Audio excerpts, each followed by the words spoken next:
Wale dade, zama, zena, dadi, dadilak, zuki, zandri. Asenya mlahatsika jiaby hitara Zagnahary izy tô iato raha tsara boe ary ambaratsika jiaby fô Zagnahary tsisy raha mahatagna azy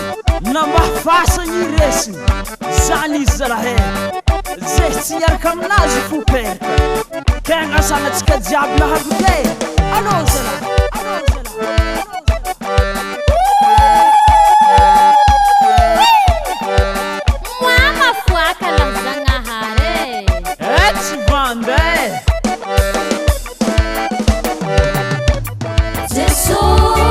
Se parece